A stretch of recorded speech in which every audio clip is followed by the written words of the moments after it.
From elementary school hallways to higher education to continuing ed. Class is now in session with Cheryl Hinton Harris. All things ed for parents, educators, administrators, and community leaders, highlighting the challenges, innovations, and opportunities in education, building the bridge from knowledge to success in every classroom. Now, All Things Ed with Cheryl Hinton Harris. Good morning, everyone, and welcome to All Things Ed, where education meets empowerment. I am your host, Cheryl Hinton Harris, and I am delighted that you saw fit to join me this morning on a Saturday morning at 10 a.m. to have a conversation about education. Let me tell you, first of all, a few things about All Things Ed. This is a dynamic and engaging radio streaming show that will explore the evolving landscape of education, from pre-K to K through 12, higher education, adult learning, workforce development, community fairs and conferences, you name it.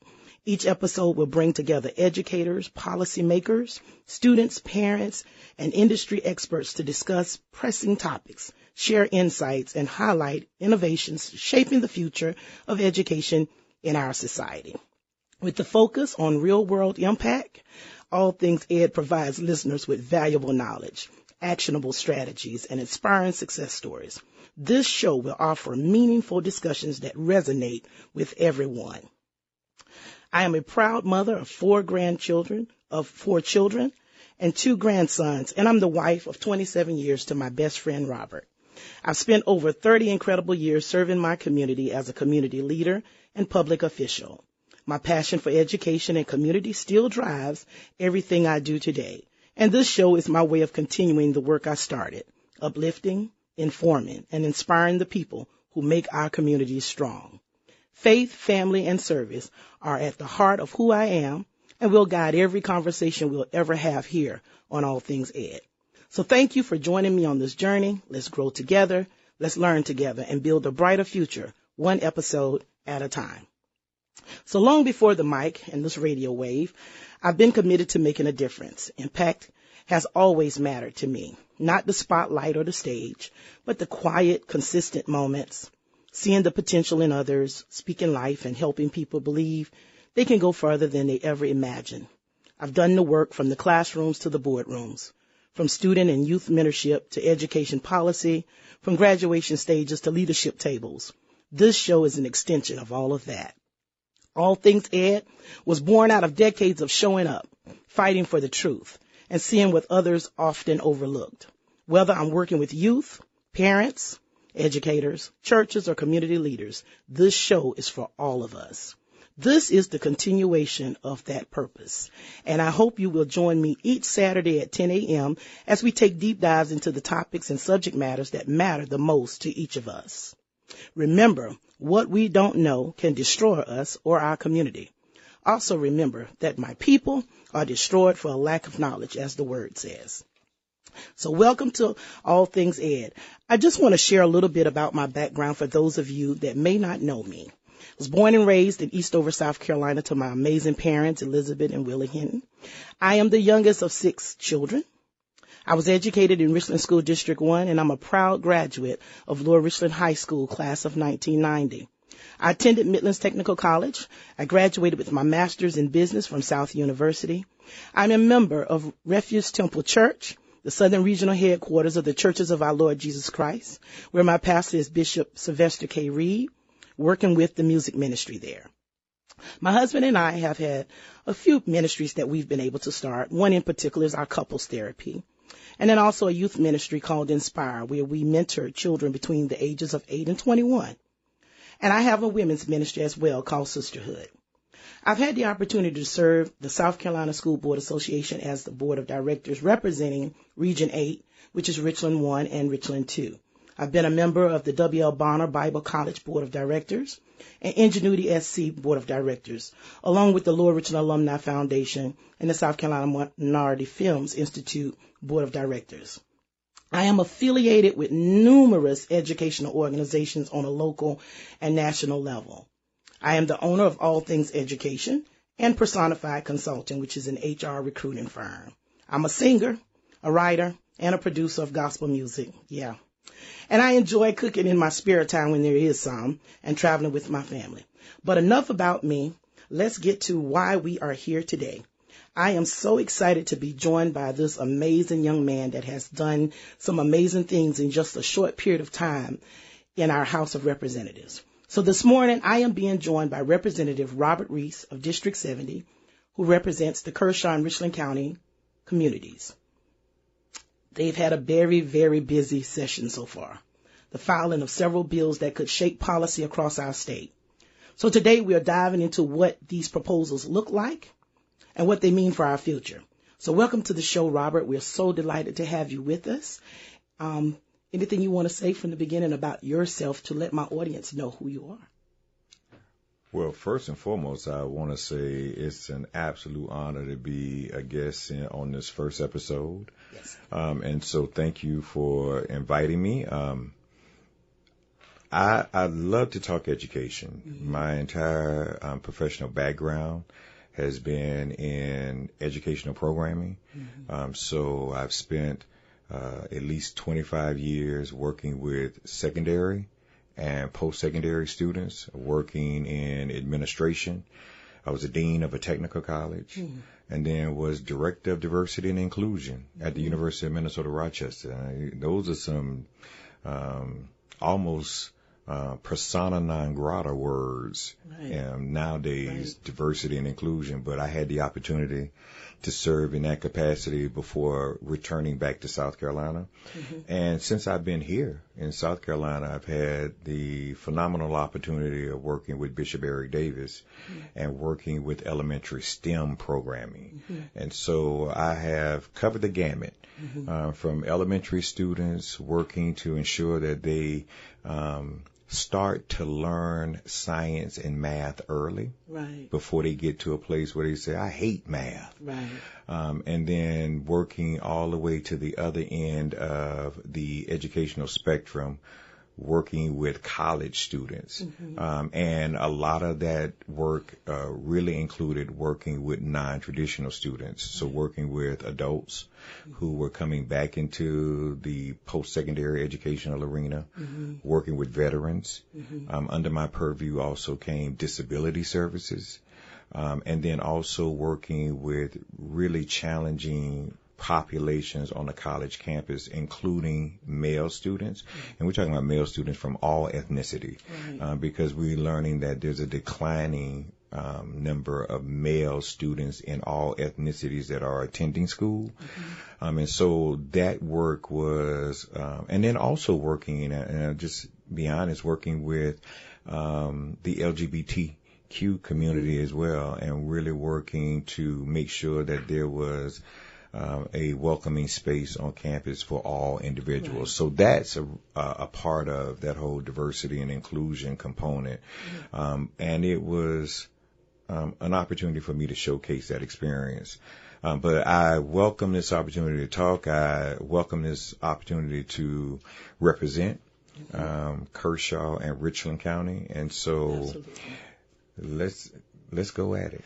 Well, Robert, first of all, if it's okay for me to call you that, I want to talk about this House bill that was passed. I think it's Bill 3927, which is the Diversity, Equity, and Inclusion bill that has passed in the House.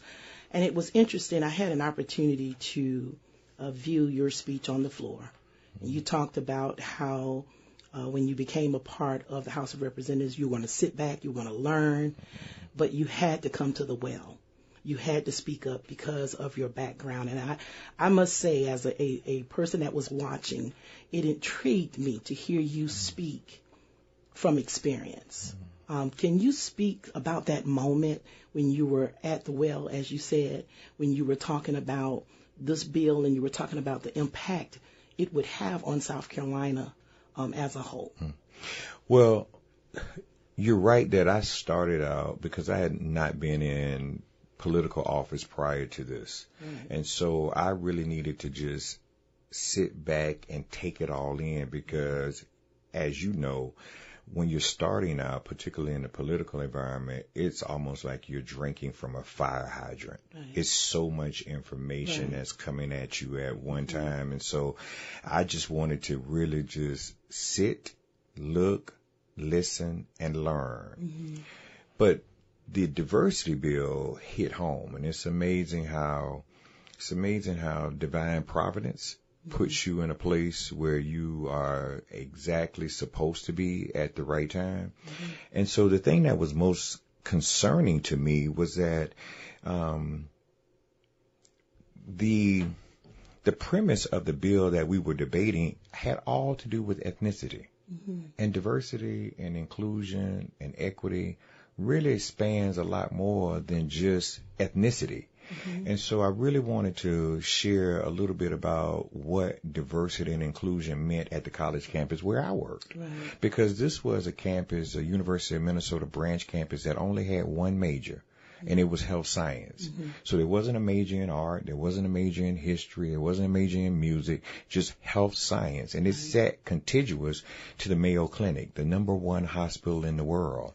And the Mayo Clinic realized that its population, its demographics was changing. The demographics of the people that they were serving, and because they were a worldwide hospital. And so they had to realize that if they're going to serve a more diverse population of patients, they needed a more diverse population of workforce. And so one of the things that they partnered with the University of Minnesota about was really helping to create a more diverse pool of applicants. And so what I shared with the people at the well in the house was that if we look at something about diversity and inclusion and not think about it as ethnicity, but look at something about gender. So I wanted them to focus on women in engineering. In 1980, only 5.8% of the engineering workforce was women.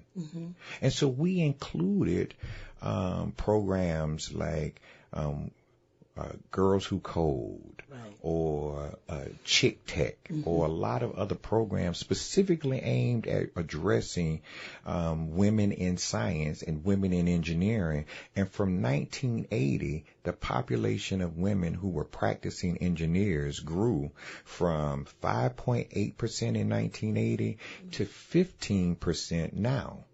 And it was because we were intentionally focused on increasing that segment of the engineering workforce, i.e. women, and making sure that we were addressing that particular segment of the population.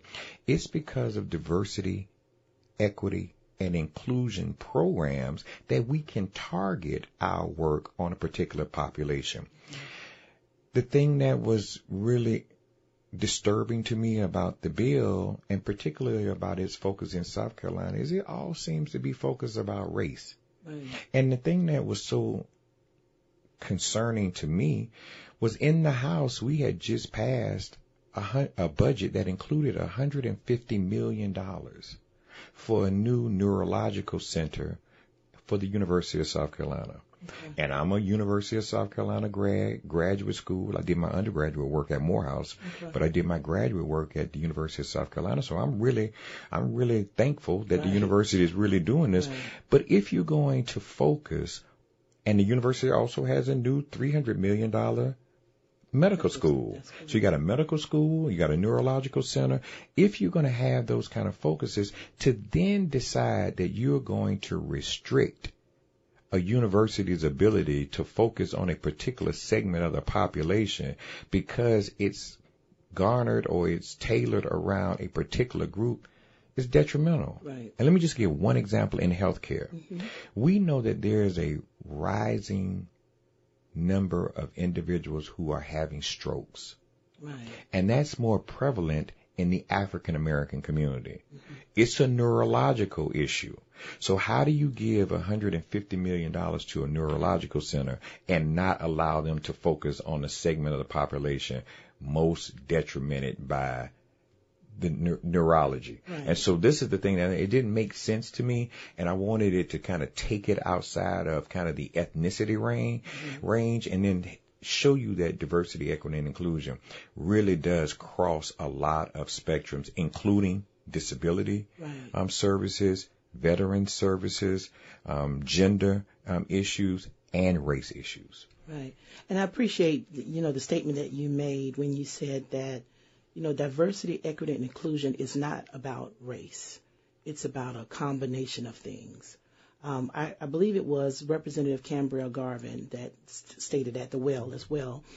He said the opposite of what diversity was, equity, and inclusion. And the piece that really resonated with me was when he gave the opposite of inclusion was exclusion.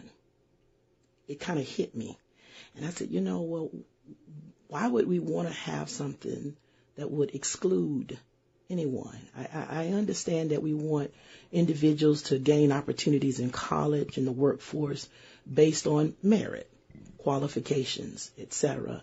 And that's a good thing. But there are sometimes those situations where a certain population of people would not necessarily qualify. And one of the things that I thought about being a former policymaker myself is the fact that there are policies I remember putting into place and voting for and supporting that covered women and minorities to have opportunities to gain business with certain business organizations out here, etc. Can you speak to the impact of what that means? And before you speak to that, let's take a quick break because I think the bell is about to ring. Hold on, audience. We'll be right back in just a few.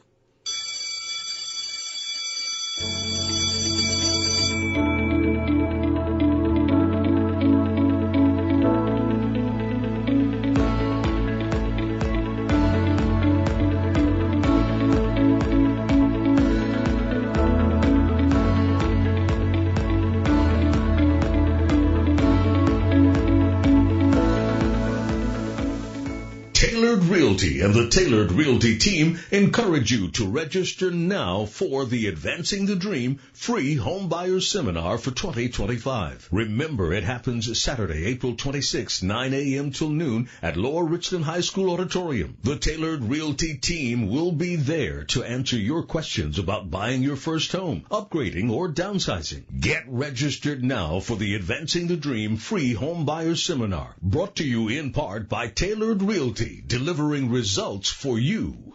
Being blind doesn't always look how others may think. Retinitis pigmentosa aimed to overwhelm my family. It tried to cut me down. I know where to find support and where I can be seen. Innovative research, educational resources, supportive community. The Foundation Fighting Blindness is leading the charge in finding treatments and cures for blinding diseases. Learn more at fightingblindness.org. A public service message from the Foundation Fighting Blindness. Now, back to All Things Ed with Cheryl Hinton Harris. All right, everyone. Thank you so much for staying with us during that break. Representative Reese, I want to go back to that question of other examples of things that will be impacted if this bill moves forward in the Senate. Mm-hmm. Well, one of the things that my colleague, Representative John King from York County, really highlighted was the fact that women businesses were a huge recipient of diversity and inclusion and equity programming. And it was really designed to make sure that the playing field was level, particularly when you start thinking about contract work. Giving women businesses more opportunity to be a viable option when you come to state contracts and federal contracts and even contracts with local school boards and those things. So that's one of the things that we need to know that will be greatly impacted. And it's the same thing when you start talking about minority businesses as well. But then when you start talking about services to individuals like disability services, it's something that can also have a great impact because that could be seen as a protected group, a group of individuals that are getting preferential treatment. Right. But one of the things that I do want to say is that it doesn't go unnoticed that people from the majority community sometimes feels as if there's reverse discrimination and there's reverse preferential treatment. And so that's where a lot of this animus is coming from around diversity, equity, and inclusion. But when we look at statistically, who benefits from a lot of the contractual work and a lot of the funding opportunities, it's not people that are coming from disadvantaged communities, disadvantaged minority communities, or women. It is really just the majority community. And so that's one of the things that we kind of just been trying to, as legislators, get people to understand, is that there's not been this imparity or non-parity. That what these programs are doing are trying to balance and trying to level the playing field. And, just as an onlooker, I would say that diversity, equity, and inclusion has really gotten a bad rap. It's gotten a bad name to really provide something that is positive for people as a whole. For so long, so many have felt excluded. So now to feel included, is a great thing for us to have. So where is the bill now? I know it passed the House. Where is it now, and what's the next steps when it comes to that bill? Well, it has passed the House, and it is in the Senate's purview at this time. Okay. The thing that's really sort of interesting to me as I'm learning in my first session is that everything happens in a specified period of time. Right. So if you can't get to both houses, the Senate and the House of Representatives, both chambers, if you can't get to both chambers and then come back through committee work, then it's likely to die for lack of movement. And so I'll be honest with you that there is a lot of talk around the legislative body that it will not be taken up by the Senate.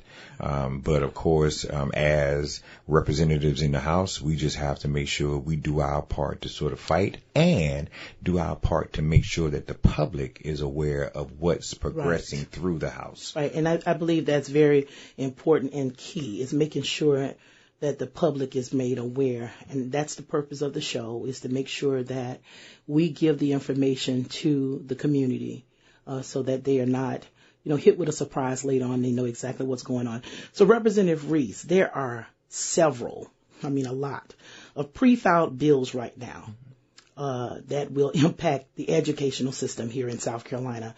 And I want you to speak to that. Now, we may not have enough time to talk about all of them. But if you could kind of just pinpoint a few of them, can you share with us just some of those as time permits that we really need to pay close attention to? I've heard things about handwriting. I've heard things about social studies. I've heard things about even the feeding programs in the state. So can we talk about that in the last few minutes that we do have? Absolutely. I want to differentiate these so that we know where they are in the process. Okay. So there is Bill 3247 that is waiting for the governor's signature. So it's been through both houses, both chambers. And that is excused absences for public school students participating in work-based learning experiences. Awesome. So if you think of Future Farmers of America, 4-H competitions or exhibitions, when students are away, then they will have excused absences for those missed assignments. They still are responsible for them, but they have excused absence. And I would say this, I am very appreciative of that bill for the simple fact, education evolves all the time. And a lot of times we want to take the children back to writing on the chalkboard and those things, but that's not where education is right now. Education is on a whole nother playing field right now, and we have to evolve as it evolves. So the work-based learning piece is golden to our community, because now our students have an opportunity to do those things, to get that trial and error, to get that on-the-job training and experience that is so needed nowadays. So at the end of the day, this will be a great thing for our young people, for our parents, for our community as a whole. What are some of the other bills that we have? One of the things, and this will harken back to an old day, but I have to say my colleague, Representative Michael Rivers from Beaufort, has been pushing House Bill 3578, and this mandates cursive writing instruction. And this is cursive writing instruction in public elementary schools, starting in the 2nd grade and continuing through 5th grade. That has already passed the House, and it is headed to the Senate. So cursive writing mandates. There's also one other that I want to mention that has passed the House and headed to the Senate, and this is House Bill 3195. And it requires mandatory minimum periods for physical education and outdoors recess in 4-year-old kindergarten through 8th grade. So those two kind of harken back to basic education. And Representative Reese, they're needed. You know, right now our young people spend so much time on electronic devices. My children, when we go to dinner, we sometimes have a rule: everybody put your phone on the table, so we can just have a conversation. But nowadays, our young people, you don't see them outside playing hopscotch and jump rope, riding bicycles, chasing each other with tag, because they spend so much time on their electronic devices. So the physical ed piece is very important to keep up, you know, that body, physical activity, to keep them healthy and strong. And then when you talk about cursive writing, shouldn't have never gone away. Because we've got a generation of young people right now that really don't know how to sign a check. They sign the check and it's in manuscript. And when you start talking about cursive writing, or they see us write in cursive, it's foreign to them. So both of those bills are so needed, greatly needed, and appreciated, because, you know, that's the way of the world. There are things that we've taken away that we shouldn't have taken away, that we really need to bring back. So I'm going to take this moment now, because I know we're about to hear the bell ring again for another break. And we'll be back with our closing thoughts in just a few.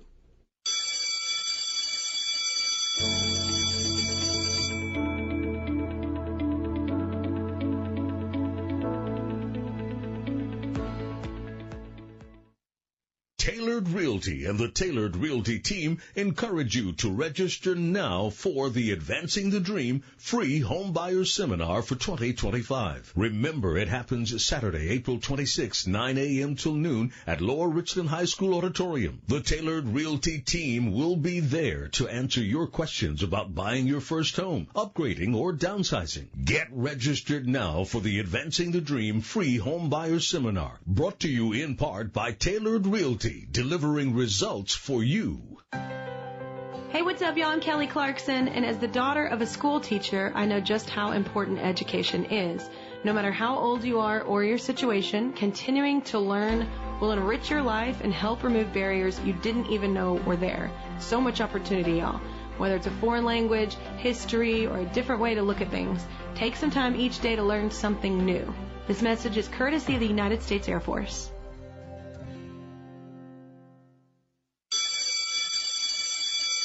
Now, back to All Things Ed with Cheryl Hinton Harris. Thanks again, everyone. As you've heard from Representative Reese, those bills that we need to pay close attention to, it's House Bills 3927, 3578, and 3195. Those bills are waiting for the governor's signature, with the exception of the diversity, equity, and inclusion, and it's now in the Senate. This is going to wrap up today's session. A big thank you to my good friend, Representative Robert Reese, for joining me and shedding light on these bills that have been introduced in this year's session. We'll be keeping an eye on how things will unfold at the Capitol over the next few weeks. I believe session ends in about 3.5 weeks. Right. I think May 8th is the targeted date. Okay. Yes.